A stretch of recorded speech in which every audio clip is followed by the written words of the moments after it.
Okay, welcome everyone to this deep dive. Hello.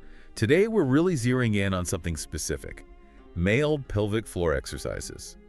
But our source today talks about a routine that seems to go way beyond just doing Kegels. It's framed as, well, a method for healthy erection and for spinal support. That's right. And the source we're looking at is an excerpt from a YouTube video transcript. It's from the Rebalance channel. And the video is called Forget Kegel Exercise. This is how I got healthy erection ED treatments and why. Right, so our goal here, our mission, is to really unpack the specific technique and the progression, the step-by-step process described in this source. We want to understand exactly what it entails, why the presenter thinks it's effective. Like what you might actually feel doing it, the muscles involved, the sensations. Let's dig in. Okay, so let's get right to the heart of it, the core concept, the feeling they're talking about. Yeah, what is the fundamental idea here? Well, it's focused on a very specific internal action. Really two things.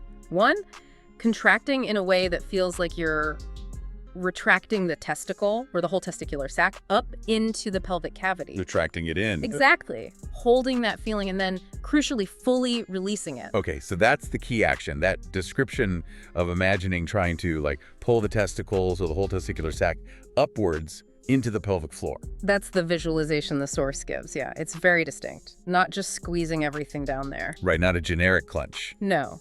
The goal is definitely about feeling specific internal muscles working as you do this internal lift or pull.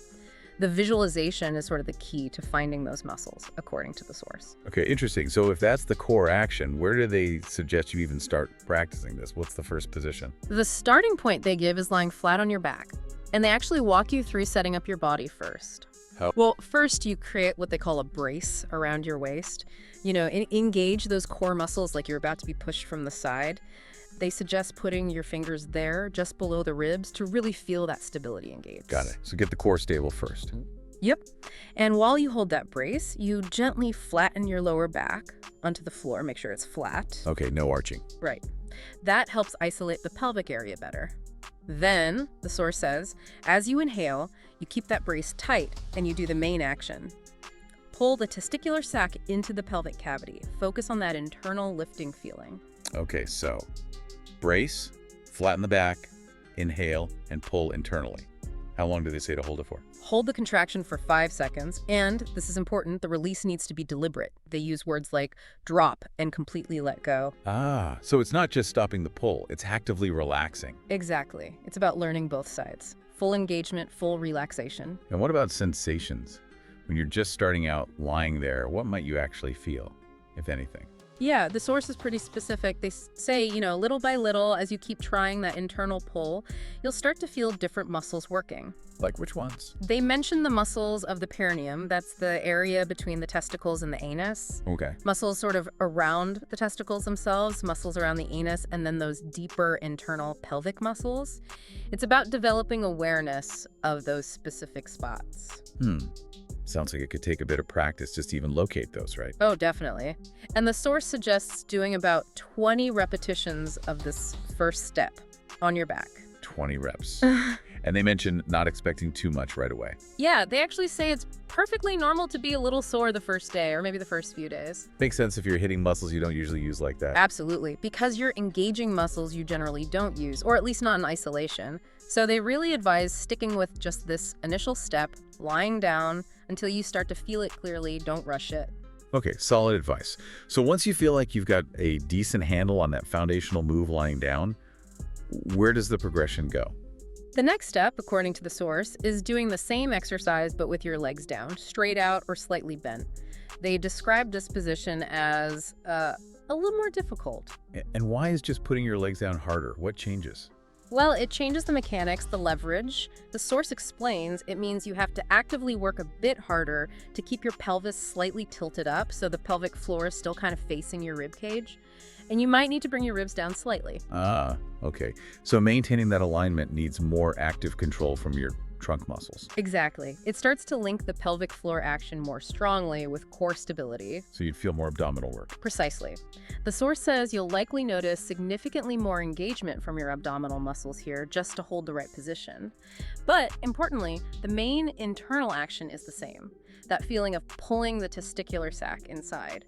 As you breathe in, you pull, pull, pull. Does this position bring any other muscle groups into play more noticeably? Yes, actually, the source adds an interesting point here. You might notice that even your glutes, your butt muscles, kind of have to contract to help you get that feeling of effectively dragging the sack inside. Huh. That's fascinating. Glutes getting involved just from changing leg position shows how interconnected it all is. It really does. It hints at that connection between pelvic floor, core, and glutes, the whole core stabilization system, which connects back to their claim about spinal support, potentially. Interesting. And the timing, still 5 seconds hold, then relax. Yep, same deal. Count to 5 while holding that specific internal contraction, then completely relax and drop. And again, the target is around 20 repetitions. All right, so we've gone from lying on the back with knees bent to legs down. What's progression number 3? Okay, next up is sitting. And the source notes this one's a bit variable. Some people apparently find it easier, some find it harder. Interesting. How should you actually sit to do this? Slumped on the couch? No, definitely not. The suggestion is to sit almost at the very edge of a chair. Not right on the edge, but close, so you can ideally feel the testicles almost at the edge. And feet planted firmly on the floor for a stable base. Okay, edge of the chair, feet flat. And I assume you start with that core brace again. Absolutely. First step is always establish the brace, like someone might push you. Sit up nice and tall, good posture. Then, as you breathe in, you perform the internal engagement, pull the sack in while maintaining that brace. So it's really about keeping that whole trunk solid while isolating that very specific internal pelvic lift. That's the idea. You hold the internal pull. They say hold your breath for the 5 seconds as you keep pulling in, and then consciously drop and completely let go. Brace, sit tall, inhale and pull, hold 5, drop. Drop it. What sensations are highlighted in this sitting position? Well, according to the source, this position can really make you aware of the tension in the perineal muscles that spot between the sac and the anus. They describe these as maybe the deepest muscles you'll feel engaging from the outside, if that makes sense. Yeah, like a tangible anchor point. Right. And they also mention you might feel tensions somewhere around the groin area as well. It just gives you a different kind of feedback. And reps. Still aiming for 20. Around 20 times, yeah. But this is where the source adds a really important caution. If you feel sore, beyond that initial bit of muscle awareness, don't push through pain. Right. Adjust the reps down. Maybe do 10 or 15. Make it comfortable. It shouldn't be painful. Crucial point. Always listen to your body. Okay, so after mastering it, sitting, where to next? Standing. Exactly. The next progression is standing. And this is framed as, starting to really integrate the exercise into daily life, potentially. Makes sense. How's it done standing? Pretty much as you'd expect. Stand nice and tall, establish that core brace as much as you can first. Then, same pattern. Take a deep breath in, and as you do, perform that core action, pull the testicular sac into the pelvic cavity. And what does the source say about the feeling when you're standing? Does gravity change things again? It seems so. They say you'll likely feel much more engagement from your lower abdominal muscles in this position. More stabilization required against gravity. Seems like it. You'll apparently still feel the glutes helping with that pulling sensation and the perineal muscles too. But the lower abs really have to kick in to help stabilize everything while you do the internal action. It just shows how the support system adapts. And the timing is the same. 5-second hold. Yep. Squeeze, pull, squeeze, count to 5 holding it, and then drop and release fully. Okay, standing feels like a big step towards functional use. Is there one more progression after this? There is. The final solo progression they describe is doing it while walking. While walking. That sounds tricky. Yeah, the source acknowledges it's tricky because normally you think of walking as needing relaxed, fluid muscles, right? Not conscious contraction. Exactly. So why do it while walking? What's the proposed benefit? It's presented as a way to train those pelvic floor muscles to actually be engaged and provide spinal support during dynamic movement, like walking, which the source implies is a key function they should have. So you're training them to work with your gait, not just in static position. That's the idea. Training functional integration. How do you actually do it while walking? As you're walking, you initiate that internal action pull and hold the engagement of those deeper pelvic muscles, pulling them in. While still walking. Yeah.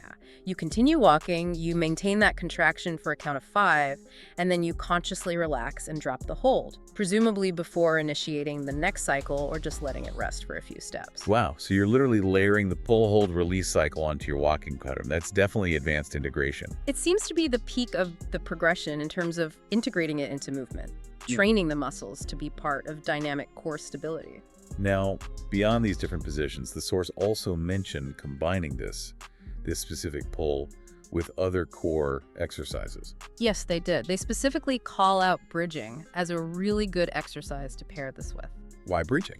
Well, the presenter in the source says they particularly like bridging because it tends to naturally stimulate both that core bracing and glute engagement together. It brings multiple parts of that core system online. Okay. And is it just a standard bridge, or do they modify it? There's a specific technique tweak they emphasize for the bridge itself. They suggest focusing on pushing your heels firmly into the ground to lift your hips, rather than just thinking about lifting your pelvis. Heel drive. Why that focus? They claim this heel drive makes you feel significantly more work in your glutes. It ensures the glutes are really firing properly during the bridge. Got it. So better glute activation. And where does the pelvic floor pull come in? This is the key integration part. Before you push through your heels to lift up into the bridge, you first do the internal action. Pull your testicles in, hold that contraction. So pelvic floor engages first. Yes. Then, while you're maintaining that pelvic floor hold, then you push through your heels and lift your hips into the bridge. So you're layering the glute drive on top of an already active pelvic floor. What's the effect of that sequence? The sensation described is a significantly deeper drive or engagement. It suggests that starting with the pelvic floor activation enhances the connection through the whole core and glute chain. Interesting. And the lowering phase? Also specific. You go up into the bridge, hold briefly maybe, then you slow and lower back down while still holding that pelvic floor contraction. Only when your hips are back down do you fully drop and release everything, the bridge tension and the pelvic floor hold. Wow, that's training a very controlled sequence. Activate deep, move, control the descent, then release. And can you apply this to harder bridge variations? Apparently so. The source suggests you can use this principle, keep engaging the perineal muscles, keep that testicular sac pulling feeling active throughout your whole bridging routine, whether it's standard 2-leg bridges or even single-leg bridging as you get stronger. So it really seems like the overall aim of all these steps, from lying down to bridging, is to make this specific internal action something you can just do easily whenever. That's definitely the impression. The ideal endpoint described is being able to do this exercise pretty much without thinking, whether you're, driving, sitting at your desk, standing around, or walking, making that specific internal control readily available. Okay, so let's talk results. What does the source actually claim you can expect if you consistently practice this particular routine? What's the payoff? Well, the presenter makes some pretty strong claims. They state that after, say, a few weeks of doing this consistently, you basically won't recognize how much more muscle development you've gained in that area, Okay. how much more control you'll have, and also how much easier it becomes to bring blood circulation to the pelvis. More muscle, more control, better circulation. And did they mention specific benefits that come from that? Yes, they did. They specifically mention improving control over what they call elderly activity. Which likely means... Yeah, context suggests bladder and bowel control, basically continence. And of course, the title mentions it improving erection function as well. Right. So the claim is this targeted internal work translates to better muscle function, improved blood flow, and tangible benefits for both continence and erectile health. According to this one source, anyway. That's what they put forward, yes.